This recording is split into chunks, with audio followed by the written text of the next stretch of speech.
Hello, future psychologist. This is Ms. Ahmed. I am one of the psychology teachers at Oakland School. I'm also the head of department.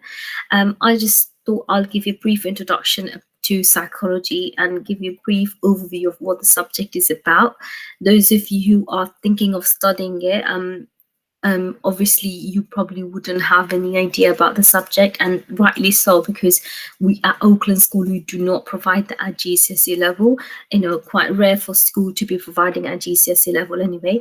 But having said that, it is one of the very popular subjects at A level, and hopefully by the end of this session you can understand why is it the students tend to go for psychology. So I am going to be presenting my screen now, so hopefully you can see this is what I'm seeing. So obviously at Oakland School,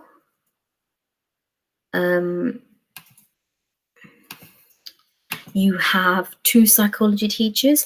You have myself, Miss Ahmed, who's also the head of department, and then you've got Miss Fenn, who is the assistant head of Oakland School. She's also the director of sixth form, and I'm sure you probably have seen her around. So yeah, we are the two psychology teachers at Oakland School. So what is psychology about? So in the next few slides, there'll be some statements regarding psychology, and obviously I cannot see you, so you can just do it with me. I'll try to do it as well. So if you think a statement is true, then put your thumb up. If you think it is false, put your thumb down. Okay, good luck. Psychologists are interested in this. Thumb up or down. Okay, so like I said, I can't see you, but if you have said thumb up, then you're right. You're absolutely right. Psychologists do look at the brain. In fact, within psychology, one of the units in the first year that you would study is biological psychology, which looks at the brain and the influence it has on certain behaviors. So yes, we do look at the brain. Psychology will involve learning at least 10 new interesting theories about human behavior. Thumb up or down. Once again, if you have said thumb up, then yes, like I said, within psychology, there are different units that you study. In the first year, you do social psychology, cognitive learning theories, and biological psychology. And within each, there are different theories that you will look at. So yes, you look at different theories about human behavior. Psychologists are interested in this. Once again, if you have said thumb up, then you're absolutely right. We do look at mental health disorders, because obviously at this picture, this young woman is feeling quite sad and depressed. Yes, we do. We probably look at nature versus nurture as well, and trying to understand why is it that the person is feeling the way they're feeling. So we look at we try to find different cause of certain disorder. Psychology involves using evidence to support your answers. Yep, if you said yes to that, then you're right as well. In psychology, we actually look at extended pieces of writing. In the first year, you do a lot of 8 markers. And for those, you have to be able to use your evidence to support your answers. Without using evidence, it is highly unlikely that you'd get into the higher band. So yes, we do use evidence to support our answers. Psychologists are interested in this. Once again, if you've said yes, yeah, we are. We do look at the world of law, the criminal justice. We look at criminal behavior. In fact, within psychology, in year 2, there is a whole domain of criminal psychology. Now, at Oakland School, we do child psychology, but we do look at criminal psychology at various points during the years. Psychology is all around us and can be applied almost everywhere. If you have said yes to that, then you cannot be, any more true, because psychology is everywhere.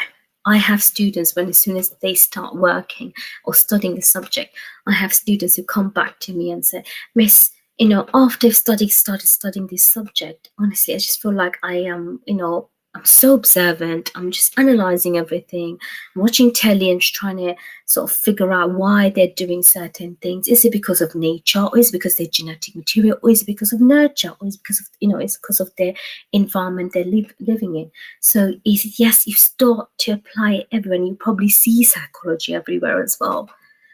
So psychology, like I said, within the criminal world, we look at one of the famous cognitive psychologists is Elizabeth Loftus, and she sort of devised experiments, and she worked on the novel theorist who Bartlett, who came up with reconstructive memory, and she said, our memory, and Bartlett as well, they both said our memory is rarely ever accurate. Every time we recall a piece of information, we're actually reconstructing, and we're doing that based on our schemas, our past experiences, the knowledge that we have, the experience that we have gained, that changes or transform the information. So we rarely ever a memory is accurate. And as human beings, it's really interesting for us to know that, wow, our memory can actually be influenced by our experiences in life. We look at twin studies and adoption studies. Like I said, we look at nature versus nurture. So we'll probably look at twin studies, and we look at other studies to see what is it that may have caused, what's the reason behind a certain condition or disorder. Psychology can be applied in media. So, for example, if you watch Big Bang Theory, here Sheldon is actually positively reinforcing Penny for as positive behavior she might have shown.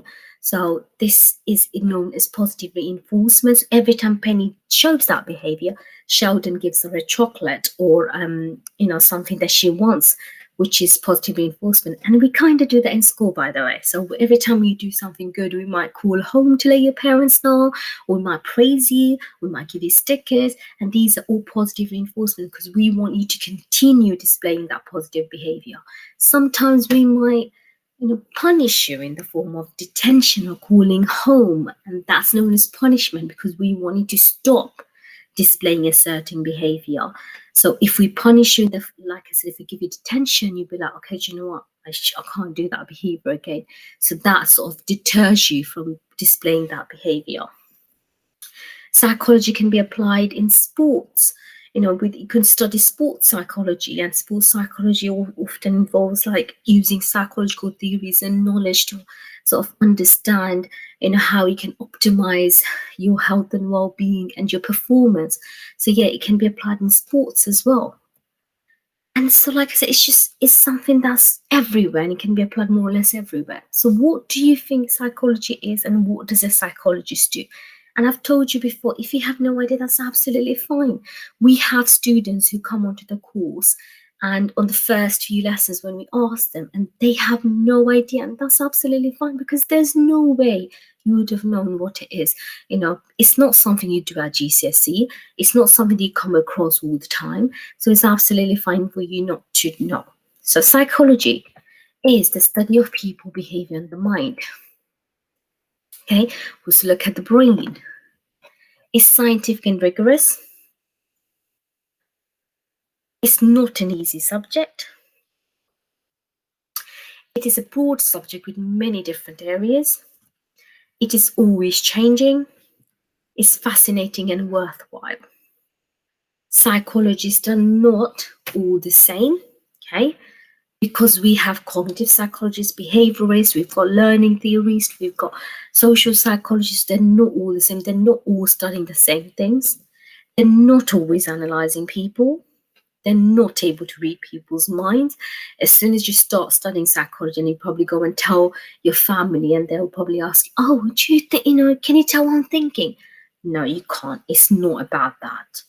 They're not only interested in crazy people. They do not just study mental health disorders. They also look at other aspects. So there's all these different, other things they do as well. So like I said, within psychology, especially in the first year, you look at 4 different units. And one of these units is called social psychology. And social psychology is about, human behavior that involves individuals' relationship to other people, groups, and society, including cultural influences on behavior. So within these units, we study different psychological experiments that hold great relevance to today's society. And one such famous experiment was conducted in the 1960s, early 1960s, to see how obedient we truly are as individuals. And the person who did that was Stanley Milgram. Okay. And what Stanley Milgram did, he wanted to investigate whether Germans were particularly obedient to authority figures, as this was a common explanation for the Nazi killings in World War II. So he was really fascinated to know, how can you explain what happened during the World War II? It cannot possibly be because they had some sort of personality disorder. Why is it that they just went around blindly, following orders and just killing people? So Milgram was really interested in that. So he was interested in researching how far people would go in obeying an instruction, even if it involved harming another person. He conducted an experiment on participants, asked them to shock a learner every time they got an answer wrong. Okay? And this was his famous experiment. He designed it. And what he found, that horrified America and shocked America, because what he found, 65%, 2/3 of the participants, i.e. teachers, continued to the highest level of 450 volts. All the participants continued 300 volts. And if I show you this, 450 is the highest and 300 marked as danger. Yes, they didn't know, because obviously the experiment was fake. They weren't actually giving out electric shocks, by the way, but they weren't aware of that. So everyone was just horrified by the results, because it meant that people can just do anything to follow orders. Milgram did more than one experiment. He carried out 18 variations of his study. And what he concluded, ordinary people, just like me and you, are likely to follow orders given by an authority figure, even to the extent of killing an innocent human being. Obedience to authority is ingrained in us all from the way we are brought up. And unfortunately, that is true. Unfortunately, I guess, as well, because even within your family, you're probably told to obey an authority figure, because someone who has higher status than you, you're sort of taught to obey them. In school, you obey teachers because they're known to have higher status than you. So you obey instructions from them. And it is ingrained in us. And that's what Milgram showed us, that we will follow orders, even if it meant that you could, seriously harm an individual. In psychology, you also look at lots of case studies. So cognitive psychology is one aspect, one that I teach, and it's one of the units. And within that, we have a lot of case studies. And case studies are in-depth investigations of a single person, group, or an event. And we often look at these case studies sort of to help us understand about models of memory, or how the brain processes information. And one such case study is about Clive Wearing. And he was a famous musician, okay, but he had a brain infection in 1985, and which meant that he could just about remember information for a very brief period of time, about 7 to 30 seconds, but could not remember anything from his past. The only thing that he could remember was just his wife, Deborah. But he couldn't even recall his children properly, what they were doing, his grandchildren, none of that. But he could also play the piano as well. So such case studies. So like I said, before I carry on, these, it is on YouTube, by the way. You can go and see it. So the famous Clive Wearing case study. It's a small clip, so you might be, if you are interested, you can have a look as well. But such case studies are so fascinating, because it tells you that maybe your brain has different stores for short-term and long-term memory. And maybe, just maybe, within long-term memory, we have different types of long-term memory. So all of these are so, it tells you more, it gives you more understanding and in-depth knowledge about certain behaviors, or just the brain and how it influences certain behaviors. So you look at famous case studies. You also look at HM, a case study who had suffered from epilepsy and then had a brain damage, which led on to him, not being able to recall any information, especially long-term information, long-term memory. So these are really the type of things that you'd be looking at within psychology. So what subjects does psychology actually go with? Well, it goes with lots and lots of different subjects, but the some that I put up here, biology is one of the ones that, because you study a lot of science, not a lot, you study a fair share of science in psychology, so it does have connection with biology. English, because you'd have to be able to construct sentences and be able to support your argument with evidence. Maths, about 10% of your course is maths, by the way. But it's not so much, you're not doing simultaneous equation or quadratics or nothing like that. All you're doing is just, simple things like calculating the mean, the range, the mode, and you'd also do statistical analysis. But as teachers, we teach you step by step to how to conduct those analysis, so you have all the resources and all the skills needed. It also has connection with sociology, okay, and many others. So psychology is a very well respected subject in most fields, and because of the increased science content, it is actually considered a science now. And because of that, it is regarded even more at university. We've had students who study psychology A-level have gone on to be, study lots of different things at university, at Russell Group universities. We've got students who are studying psychology, some might be biomedical sciences, or medicine even, or all these different things, and they probably, some of them would have done psychology at A-level. So what career will psychology lead on to? There are lots of different things that you can actually do with a psychology degree under your belt. You can become a counselor, okay? It can become a counselor. It can be lots of different types of counselor. It can be, you can look at it can work within educational psychology. You can work within clinical psychology. You could become a teacher, a primary school teacher, a secondary teacher, or even a lecturer. You could work within neuropsychology, looking at the brain and neurons. You could become a play therapist, working with children. You could even become a social worker, working with families and children. We could just become, just careers advisor, advising people about different careers they can go on to.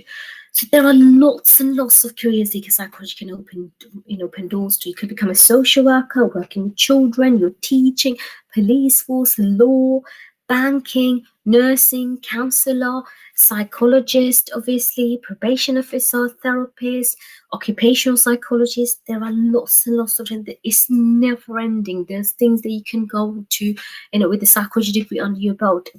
The sort of world is your oyster. It has lots of many open doors. Some people actually take psychology further and then go and specialize in clinical psychology, educational psychology, or child psychology. So there are lots and lots of different things you can go on to study. So that's pretty much it. What psychology is all about. Like I said, I just wanted a brief introduction about it.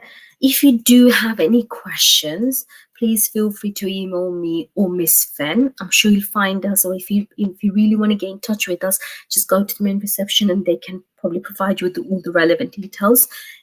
If you see us around, come speak to us. And if there's any other questions that you have, feel free to come and approach us. But other than that, we look forward to having you on our course. I know you will enjoy the course, really, enjoy it, just like our, current students do. And, if you, with a psychology degree, like I said, you can be anything and everything. Thank you for listening and good luck.